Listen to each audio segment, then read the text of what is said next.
Want me to make plates for the starving wildebeests? Dylan tried to keep his voice light. See? No need to be uncomfortable, dorky man. That would be great. Apollo gestured to a stack of plates on the island. I usually cut the waffles for them, and not too much syrup. Baba, I want a river of sweet, Chloe pouted even as she took her chair back to the table. Dylan wanted a river of sweet, too. Too bad the guy he wanted it with had wanted nothing to do with him. He quickly made plates for the girls and delivered them to the table. He moved Sophia, chair and all, back to her spot, which made both girls laugh. Grabbing a plate for himself, he stepped close to Apollo and dropped his voice. You know, this doesn't have to be awkward. It's not. Apollo's cheeks were still pink, the liar. We just fell asleep, that's all. Yeah, that's all, Apollo mumbled. Waffle? Sure.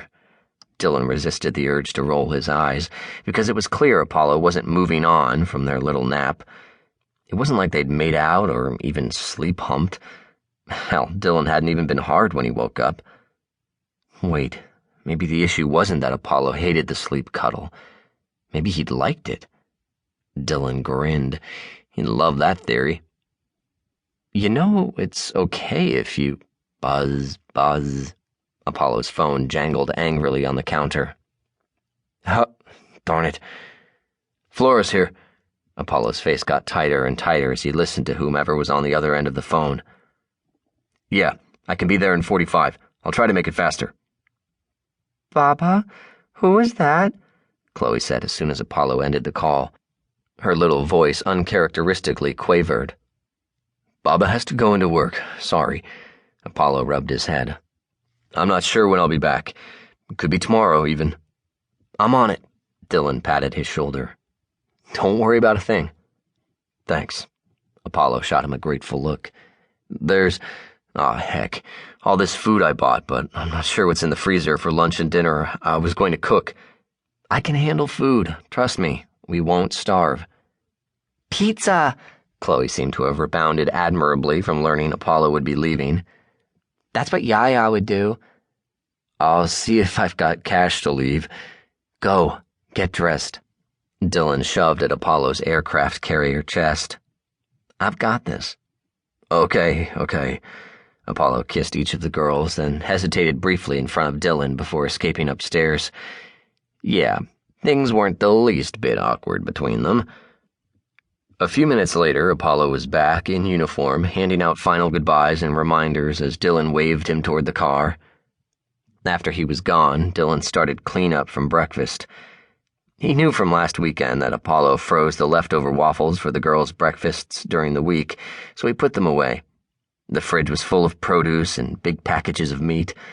Heck, all that fresh food, and Apollo was scheduled to work the next few days, too. Hey, girls. Dylan grabbed a binder and turned to the section labeled Weekly Meal Plan. How would you like to surprise Baba?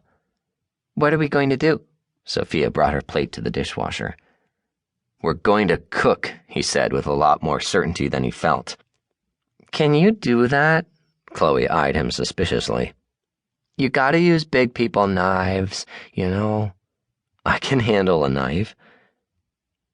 Several hours and 3 knuckle band-aids later, he wasn't so sure.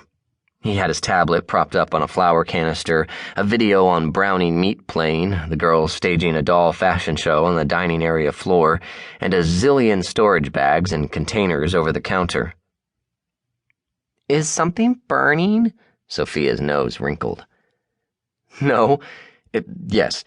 Dylan rescued a pan from the range, but the onions were already black. Apollo's list of steps made all this sound so easy.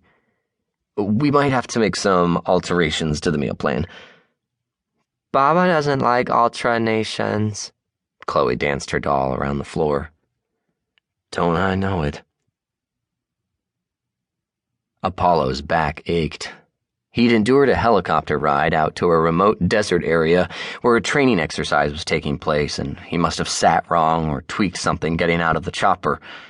But when the Admiral wanted to personally supervise an exercise, Apollo's job was to make that happen, not whine about his back.